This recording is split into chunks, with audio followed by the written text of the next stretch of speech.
Hi guys, welcome back to my YouTube channel. ನಾನಿವತ್ತು ಗಣಕೆ ಸೊಪ್ಪು ಇಂಥ ಹಾಲು ಸಾರು ಹೇಗೆ ಮಾಡೋದು ಅಂತ ಹೇಳ್ಕೊಡ್ತಾ ಇದ್ದೀನಿ.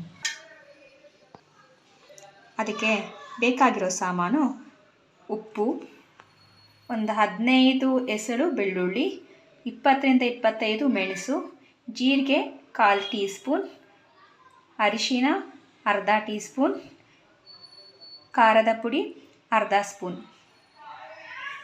ಮತ್ತು ಬೇಯಿಸ್ಕೊಂಡಿರೋ ಗಣಕೆ ಸೊಪ್ಪು, ಇದನ್ನು ಕಾಸಿ ಸೊಪ್ಪು ಅಂತ ಕೂಡ ಹೇಳ್ತಾರೆ. ಇದು ಒಂದು ಅರ್ಧ ಕಟ್ಟಿರ್ಬೋದು. ಮತ್ತು ಬೇಕಾಗುವಷ್ಟು ಹಸಿ ಹಾಲು. ಫಸ್ಟ್ ಇದನ್ನೆಲ್ಲ ಮಿಕ್ಸಿ ಜಾರ್ಗೆ ಹಾಕೋಣ. 1 ಬೌಲಷ್ಟು ಕಾಸಿ ಸೊಪ್ಪು ಬೇಯಿಸ್ಕೊಂಡಿರೋದು, ಇದನ್ನು ಗಣಕೆ ಸೊಪ್ಪು ಅಂತ ಕೂಡ ಹೇಳ್ತಾರೆ. ಬೆಳ್ಳುಳ್ಳಿ, ಮೆಣಸು,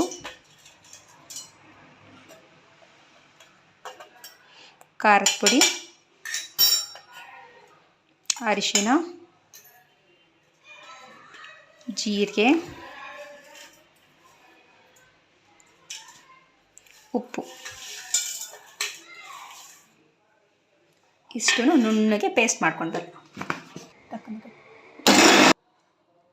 ಇದನ್ನು ಈ ಥರ ನುಣ್ಣಗೆ ಪೇಸ್ಟ್ ಮಾಡ್ಕೊಳ್ಬೇಕು. ಬೇಯಿಸಿ ಬಸ್ತಿರೋ ಕಾಸಿ ಸೊಪ್ಪಿನ ನೀರಿಗೆ ಈ ಪೇಸ್ಟ್ನ ಹಾಕೋಣ. ಒಲೆ ಮೇಲೆ ಇದನ್ನು ಚೆನ್ನಾಗಿ ಕುದಿಯೋದಕ್ಕೆ ಇಡೋಣ. ಅದು ಕುದಿ ಬರಲಿ. ಚೆನ್ನಾಗಿ ಕುದಿ ಹಾಕ್ತಾ ಇರ್ಬೇಕಾದ್ರೆ ಅದರಿಂದ ಹದ ಸ್ವಲ್ಪ ತಿಕ್ಕಾಗಿರಬೇಕು. ಸ್ವಲ್ಪ ನೀರಾಗೋಗಿದೆ. ಈಗ ಹಾಲು ಹಾಕೋಣ. ಹಸಿ ಹಾಲು ಹಾಕೋಣ. ಹಾಲು ನೋಡ್ತಾ ಹಾಕಬೇಕು. ತಿರುಗಿಸಿ ಒಂದ್ಸಲಿ ಚೆಕ್ ಮಾಡಬೇಕು. ಸ್ವಲ್ಪ ಡಾರ್ಕ್ ಗ್ರೀನಿಶ್ ಆಗಿರ್ಬೋದು. ಸ್ವಲ್ಪ ಕಲರ್ ಚೇಂಜ್ ಆಗಬೇಕು.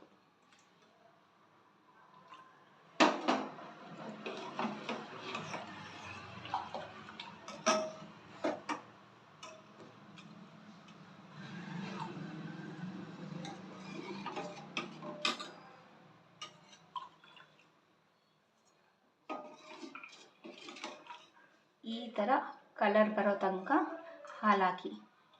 ಟೋಟಲ್ ಹಂಗೆ ಒಂದು 1/4 ಲೀಟರಷ್ಟು ಹಾಲು ಇಡಿಸಿದೆ. ಇದು ಉಕ್ಕೋಗಬಾರ್ದು. ಸ್ವಲ್ಪ ಕುದಿ ಬಂತು ಅಂದಿದ್ಕೊಳ್ಳಿ ಸ್ಟವ್ ಆಫ್ ಮಾಡಿ.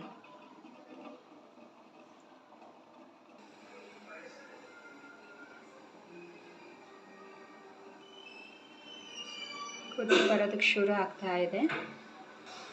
ದೇಹವನ್ನು ಫಿಟ್ ಆಗಿಡಲು ಗಣಕೆ ಸೊಪ್ಪು ಸಹಕಾರಿ ಮತ್ತು ಶೀತದಿಂದ ರಕ್ಷಿಸುತ್ತದೆ.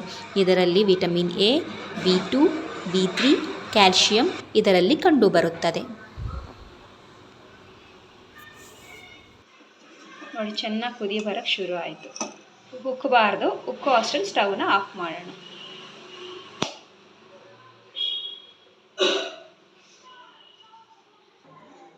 ಹಾಲು ಸಾರು ತಿನ್ನೋದಕ್ಕೆ ರೆಡಿ ಆಯಿತು. ಇದನ್ನು ಬಿಸಿ ಬಿಸಿ ಅನ್ನದ ಜೊತೆ ಸೈಡಲ್ಲಿ ಒಂಚೂರು ಸ್ವಲ್ಪ ಬಜ್ಜಿ ಇದ್ದರೆ ತುಂಬ ಚೆನ್ನಾಗಿರುತ್ತೆ.